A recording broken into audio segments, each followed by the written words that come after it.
കാന്താരി മുളക് അരച്ചിട്ടുള്ള തേങ്ങ അരച്ച അയലക്കറി. അതെ അതെ.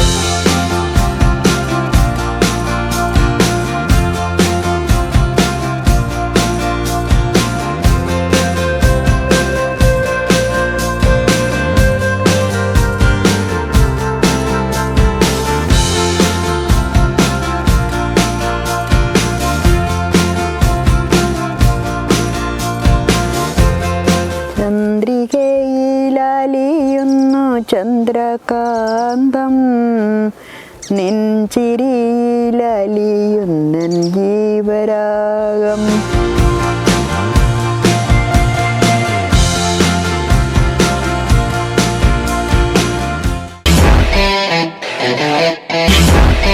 ഹായ്, എല്ലാവർക്കും നമസ്കാരം.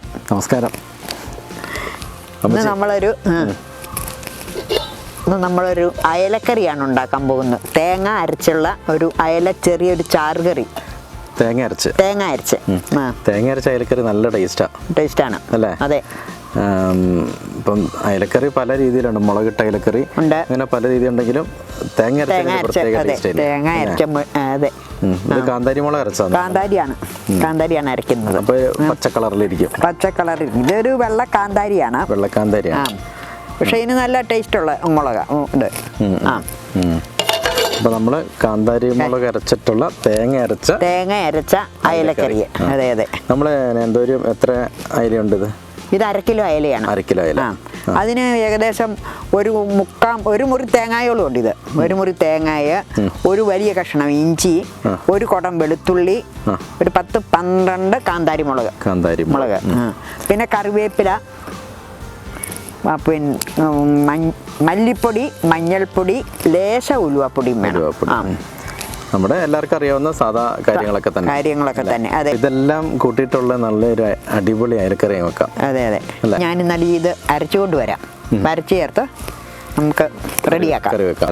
ഷിനോയി, ഇത് മീനിനുള്ള അരപ്പെല്ലാം അരച്ചുകൊണ്ട് വന്നിട്ടുണ്ട്. മീനിനകത്തേക്ക് ചേർക്കുക.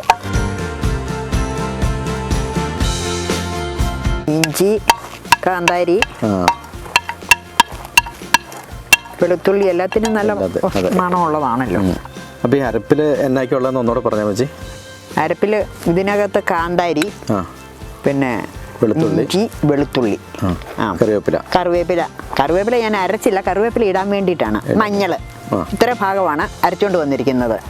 നമ്മൾക്ക് ഇനി ഒരു ലേശം മല്ലിപ്പൊടിയും കൂടെ ഇതിനകത്ത് ചേർത്തിട്ട്, പിന്നെ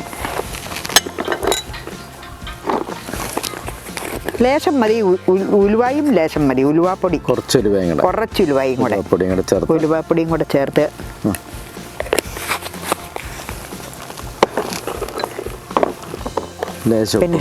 ഉപ്പ് ഒരു ലേശം പോരാ. ഉപ്പ് ഒരുമാതിരി ഇത്രയും മീനില്ലേ, ഒരുമാതിരി മീനിന് ചേരാൻ പാകത്തിന് ഉപ്പ് അത്രയും വേണം.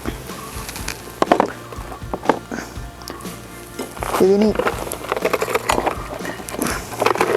നമുക്ക് വെള്ളം ചേർത്തൊന്ന് കണക്കിനൊന്ന്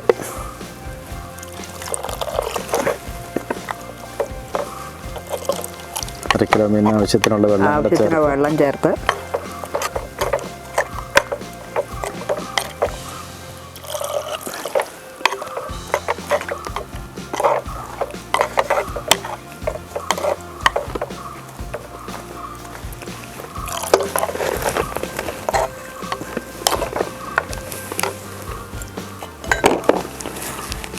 ഇതിൽ കറിവേപ്പില. ശരിക്കും അയലക്കറി പെട്ടെന്നാകും. അതെ, ഇത് വേഗുന്ന താമസമേ ഉള്ളൂ. പിന്നെ ചേർക്കേണ്ട സാധനങ്ങളെല്ലാം ഇനിയിപ്പോൾ സ്റ്റൗ കത്തിക്കട്ടെ. കത്തിക്കാവേ. ഞാൻ ഇതും കൂടെ ഒന്ന് ചേർത്തോട്ടെ.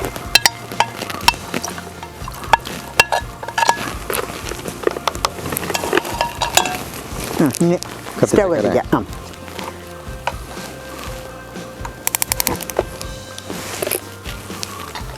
സ്റ്റൗ കത്തിച്ച് ഒന്ന് മൂടിയും കൂടെ വെച്ചേക്കാം. അതെ. പിന്നെ ഇതൊന്ന് തിളച്ച് കഴിയുന്നതോടുകൂടി അയലക്കറി റെഡിയായി. നമുക്കിന്ന് അതെ നമ്മുടെ അടിപൊളി പാട്ട് പാടിയേക്കാം. ആയിക്കോട്ടെ. കറീൻ്റെ ഒരു ഇൻഗ്രീഡിയൻസ് ആയിട്ട് പാട്ടിരിക്കട്ടെ. ചന്ദ്രികയിലലിയുന്നു ചന്ദ്രകാന്തം, നെഞ്ചിരിയിലലിയുന്നൻ ജീവരാഗം, നീലവാനിലലിയുന്നു ദാഹമേഘം, നിൻമിഴിയിലലിയുന്നൻ ജീവമേഘം.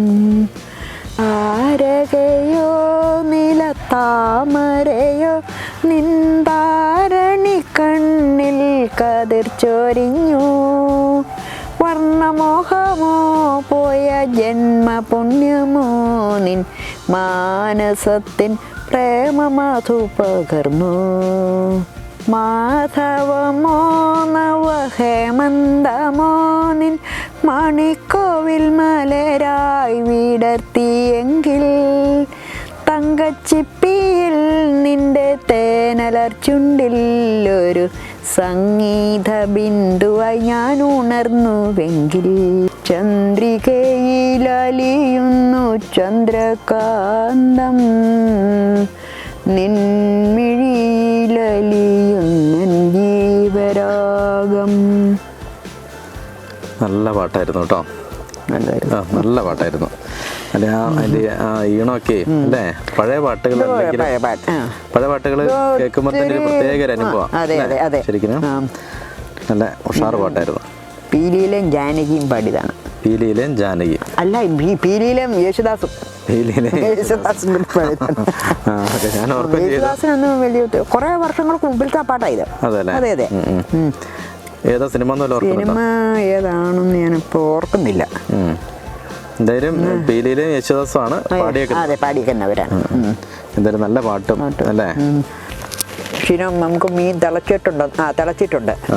ഇനി നമുക്ക് ഒന്ന് പിടിച്ച്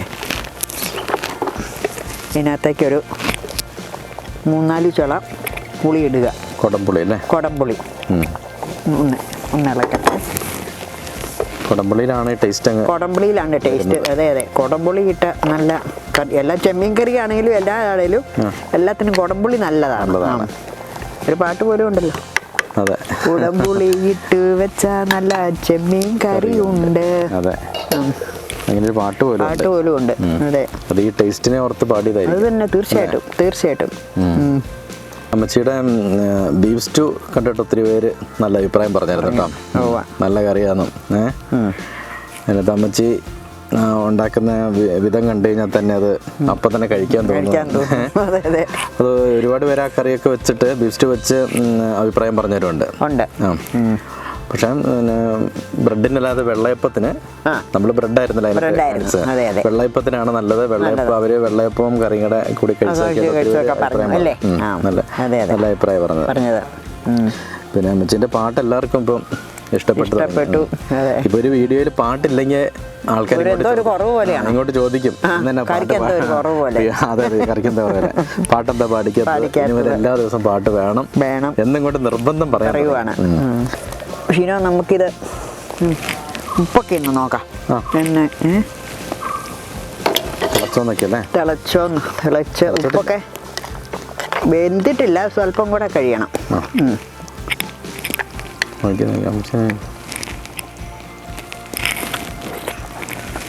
അയ്യോ, ഉപ്പ് സ്വല്പം കൂടെ വേണം. കുറച്ചും കൂടെ വേണം. കുറച്ചും കൂടെ ഉപ്പിട്ടേക്കാം. ഉപ്പിടാം.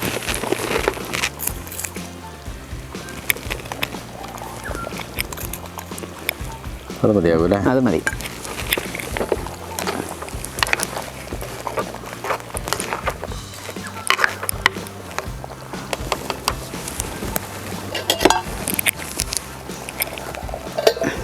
നമുക്ക് മീനിന്റെ എരിവും പുളിയും രുചിയെല്ലാം ഒന്ന് നോക്കിയാലോ? നോക്കിയേക്കാം. ചോറാണ്. കപ്പയ്ക്കും ചോറിനും ഒക്കെ കൊള്ളാം. അതെ, ചോറ് തരാം. കറക്റ്റ് ഉച്ച സമയത്തായോണ്ട് നല്ല വിശപ്പുണ്ട്. ഇത് മതിയാ വെച്ചി.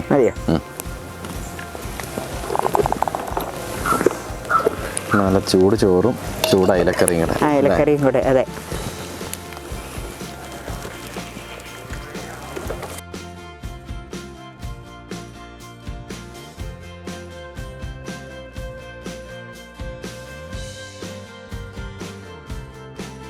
ചൂട് ചോറും ചൂട് ഇലക്കറിയും കൂടെ ഉച്ച സമയത്ത് കഴിക്കാൻ നല്ല രസമാണ്. നല്ല ചൂടാട്ടോ അമ്മച്ചി. സൂക്ഷിച്ച് വേണേ. അതെ, സൈഡിലേക്കൊക്കെ ഒന്ന് മാറ്റി വെച്ചേക്കാം. ഞാൻ കഴിക്കട്ടെ എന്നാലേ. ഓക്കെ, ആയിക്കോട്ടെ. ഞാൻ കഴിച്ചോളാം. നമുക്ക് ടേസ്റ്റ് ഒക്കെ നോക്കാം. ഞാൻ കഴിക്കുന്ന കാണാനാണ് ഇഷ്ടം. ഇഷ്ടം. അതെ അതെ അതെ, എന്നാ കഴിച്ചു നോക്കാം.